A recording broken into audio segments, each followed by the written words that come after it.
ರೈತರಿಗೆ ಸಂಕಷ್ಟವನ್ನ ತಂದಿದೆ ಪ್ರಮೋದಾದೇವಿ ಒಡೆಯವರ ಅದೊಂದು ಪತ್ರ. ಏನಿದೆ ಆ ಪತ್ರದಲ್ಲಿ? ರೈತರ ಜಮೀನು ನಮಗೆ ಸೇರಬೇಕು ಅಂತ ಡಿಸಿಗೆ ಒಂದು ತಕರಾರು ಅರ್ಜಿಯನ್ನ ಹಾಕಿದ್ದಾರೆ.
ರೈತರಿಗೆ ಇದೀಗ ಸಂಕಷ್ಟವನ್ನ ತಂದಿಟ್ಟಿದೆ ಪ್ರಮೋದಾದೇವಿ ಒಡೆಯವರ ಅದೊಂದು ಪತ್ರ. ರೈತರ ಜಮೀನು ನಮಗೆ ಸೇರಬೇಕು ಅಂತ ಡಿಸಿಗೆ ಒಂದು ತಕರಾರು ಅರ್ಜಿ ಕೊಟ್ಟಿದ್ದಾರೆ. ಚಾಮರಾಜನಗರ ಜಿಲ್ಲಾಧಿಕಾರಿ ಶಿಲ್ಪಾ ನಾಗ್ಗೆ ಪ್ರಮೋದಾದೇವಿ ಅವರು ಒಂದು ಲೆಟರ್ ಬರೆದಿದ್ದಾರೆ. ಆ ಪತ್ರದಿಂದ ಇದೀಗ ಚಾಮರಾಜನಗರ ಜಿಲ್ಲೆಯ ರೈತರಿಗೆ ಟೆನ್ಷನ್ ಶುರುವಾಗಿದೆ. ಮಾರ್ಚ್ 21ನೇ ತಾರೀಕು ತಕರಾರು ಅರ್ಜಿಯನ್ನು ಪ್ರಮೋದಾದೇವಿ ಅವರು ಸಲ್ಲಿಸಿದಾರಂತೆ. ಮೈಸೂರು ಮಹಾರಾಜರ ಆಸ್ತಿ ಸಂರಕ್ಷಣೆಯ ಹೆಸರಲ್ಲಿ ಡಿಸಿಗೆ ಇದೊಂದು ಅರ್ಜಿ ಹೋಗಿದೆ. ಈಗ ಈ ಅರ್ಜಿಯಿಂದ ರೈತರಲ್ಲಿ ಪುಕ್ಕ ಶುರುವಾಗಿದೆ, ಆತಂಕ ಶುರುವಾಗಿದೆ. ಇಲ್ಲಿ ತನಕ ಬೆಳೆ ಬೆಳ್ಕೊಂಡು ಜೀವನ ಮಾಡ್ತಾ ಇದ್ವಿ, ಭೂಮಿ ಹೋಗ್ಬಿಟ್ರೆ ಹೆಂಗಪ್ಪ ಅನ್ನೋ ಯೋಚನೆ ಇದೆ. ಕಾನೂನು ಅಂದ್ರೆ ಈಗ ನೂರಾರು ವರ್ಷಗಳಿಂದ ಕೃಷಿ ಮಾಡ್ತಾ ಇರುವ ರೈತರಲ್ಲಿ ಆತಂಕ ಮನೆ ಮಾಡಿದ್ದು. ಕೃಷಿ ಮಾಡಿರೋದು ನಾವು ನೂರಾರು ವರ್ಷದಿಂದ. ಈಗ ಈ ರೀತಿ ತಕರಾರು ಅರ್ಜಿ ಸಲ್ಲಿಸಿಬಿಟ್ರೆ ನಾವು ಎಲ್ಲಿಗೆ ಹೋಗ್ಬೇಕು? ರೈತರು ಈಗ ಕಾನೂನು ಹೋರಾಟಕ್ಕೂ ಕೂಡ ಮುಂದಾಗಬೇಕಾಗಿರೋ ಪರಿಸ್ಥಿತಿ ಬಂದಿದೆ. ಡೆಫಿನೆಟ್ಲಿ ಹಂಗೆ ಆಗತ್ತೆ. ಪ್ರಮೋದಾದೇವಿ ಅವರು ತಕರಾರು ಅರ್ಜಿ ಸಲ್ಲಿಸಿದ್ದಾರೆ. ಏನಿದೆ ಅದರಲ್ಲಿ ಅಂಶಗಳನ್ನು ನೋಡ್ತಾ ಹೋಗೋಣ. ಅಲ್ಲಿನ ಡಿಸಿಗೆ ಜಿಲ್ಲಾಧಿಕಾರಿಗಳಿಗೆ ಪತ್ರವನ್ನು ಬರೆದಿದ್ದಾರೆ. ನಮ್ಮ ವಂಶಸ್ಥರಿಗೆ ಸೇರಿದಂತಹ ಭೂಮಿ ಅದು ಬಿಡಿಸ್ಕೊಡಿ ಅಂತ. 1950 ಜನವರಿ 6ರಂದು ಒಪ್ಪಂದದ ಅರ್ಜಿಯಲ್ಲಿ ಉಲ್ಲೇಖ ಆಗಿದೆ. ಯಾರಿಗೆ ಸಂಬಂಧಪಟ್ಟಿದ್ದದು ಅಂತ? ರಾಜರ ಖಾಸಗಿ ಸ್ವತ್ತಿನಲ್ಲಿ ಬೇರೆಯವರು ಯಾವುದೇ ವ್ಯವಹಾರ ಮಾಡಬಾರದು. ಬಟ್ ಇಲ್ಲಿ ರೈತರು ಉಳುಮೆ ಮಾಡ್ತಾ ಇದ್ದಾರೆ. ಮತ್ತೊಂದು, ಖಾಸಗಿ ಸ್ವತ್ತನ್ನ ಕಂದಾಯ ಗ್ರಾಮವಾಗಿ ಪರಿವರ್ತನೆ ಮಾಡಬಾರದು. ಬಟ್ ಇಲ್ಲದಾಗಿದೆ. ಬಿಡಿಸ್ಕೊಡಿ ನಮ್ಮ ಭೂಮಿನ, ನಮ್ಮ ಜಮೀನನ್ನ ನಮಗೆ ಅಂತ ಕೇಳ್ತಾ ಇದ್ದಾರೆ. ತಕರಾರು ಅರ್ಜಿಯನ್ನು ಸಲ್ಲಿಸಿದ್ದಾರೆ. ನಮಗೆ ಸೇರಿದ ಭೂಮಿಯನ್ನು ನಮ್ಮ ಹೆಸರಿಗೆ ಮಾಡಿಕೊಡಿ ಅಂತ ಕೇಳಿದ್ದಾರೆ. ಇದು ಈಗ ಅಲ್ಲಿ ಉಳುಮೆ ಮಾಡಿಕೊಂಡು ಜೀವನ ಮಾಡ್ತಾ ಇದ್ದ ರೈತರಿಗೆ ಆತಂಕಕ್ಕೆ ಕಾರಣ ಆಗಿದೆ. ಮತ್ತು ಈ ಜಮೀನು ಹೋಗ್ಬಿಟ್ರೆ ಅಂತ ಆತಂಕ ಇದ್ದೇ ಇರುತ್ತಲ್ವಾ.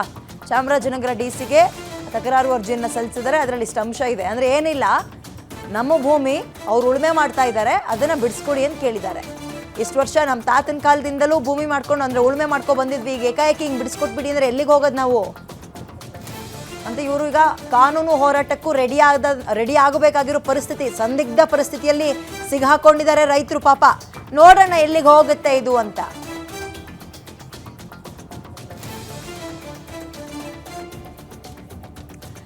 ಏನೋ ಇದೇ ತಕರಾರು ಅರ್ಜಿಗೆ ಸಂಬಂಧಪಟ್ಟಂತೆ ಅಲ್ಲಿನ ಡಿಸಿನೇ ಮಾತಾಡಿದ್ದಾರೆ. ಏನು ಹೇಳಿದ್ದಾರೆ ಕೇಳೋಣ.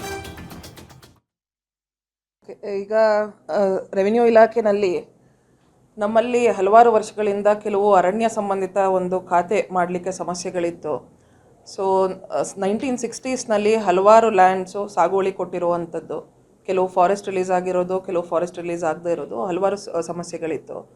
ಈಗ ರೆವಿನ್ಯೂ ಮಿನಿಸ್ಟರ್ ಅವರ ನಿರ್ದೇಶನದ ಮೇರೆಗೆ, ಪ್ರಿನ್ಸಿಪಲ್ ಸೆಕ್ರೆಟರಿ ಅವರ ನಿರ್ದೇಶನದ ಮೇರೆಗೆ, ಜೊತೆಗೆ ಜನರುಗಳು ಕೂಡ ಅವರು ಕೂಡ ಒಂದು ರಿಕ್ವೆಸ್ಟ್ ಮಾಡಿರೋ ಪ್ರಕಾರ ಜಂಗಲ್ಲು ಮತ್ತು ಇದರದ್ದು ಫಾರೆಸ್ಟು ಮತ್ತು ರೆವಿನ್ಯೂ ಡಿಪಾರ್ಟ್ಮೆಂಟು ಜಾಯಿಂಟ್ ಸರ್ವೆ ಎಲ್ಲ ಮಾಡಿಸಿ ಪ್ರತಿಯೊಬ್ಬರಿಗೂ ಕಂದಾಯ ಗ್ರಾಮ ಮಾಡುವಂಥದ್ದು, ಎಲ್ಲೆಲ್ಲಿ ಕಂದಾಯ ಗ್ರಾಮ ಆಗಿಲ್ಲ ಅಂತ ಕಡೆ ರೆವಿನ್ಯೂ ವಿಲೇಜಸ್ ಮಾಡುವಂಥದ್ದು, ಮತ್ತು ಸಾಗುವಳಿ ತಗೊಂಡಿರೋರಿಗೆ RTCನಲ್ಲಿ ಇಂಡೀಕರಣ ಮಾಡಿ ಖಾತೆ ಮಾಡಿಕೊಡೋ ಪ್ರಕ್ರಿಯೆ ಈಗ ಜಿಲ್ಲೆಯಲ್ಲಿ ಜರುಗ್ತಾ ಇದೆ. ಅದೇ ರೀತಿ ಎಲ್ಲ 5 ತಾಲೂಕುಗಳಲ್ಲಿ ಈ ಪ್ರಕ್ರಿಯೆಯನ್ನು ನಾವು ತುಂಬ ಶೀಘ್ರವಾಗಿ ಮಾಡ್ತಾ ಇದ್ದೇವೆ.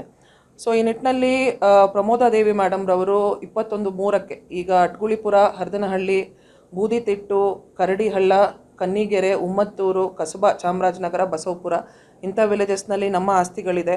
ಇದಕ್ಕೋಸ್ಕರ ನಮಗೆ ಖಾತೆ ಮಾಡಿಕೊಡ್ಬೇಕು, ಇಲ್ಲಾಂದರೆ ಕಂದಾಯ ಗ್ರಾಮ ಮಾಡೋದನ್ನ ಇಮಿಡಿಯೇಟ್ಲಿ ನಿಲ್ಲಿಸಬೇಕು ಅಂತ ಒಂದು ತಕರಾರು ಪತ್ರ ಅಂತ ಒಂದು ಪತ್ರ ಕೊಟ್ಟಿದ್ದಾರೆ. ಅದನ್ನು ವೆರಿಫಿಕೇಷನ್ ಮಾಡೋದಕ್ಕೆ ಈಗಾಗಲೇ AC ಮತ್ತು ತಹಸೀಲ್ದಾರ್ಗೆ ಹಾಕಿದ್ದೀವಿ. ವೆರಿಫಿಕೇಷನ್ ಹಂತದಲ್ಲಿ ಇದೆ.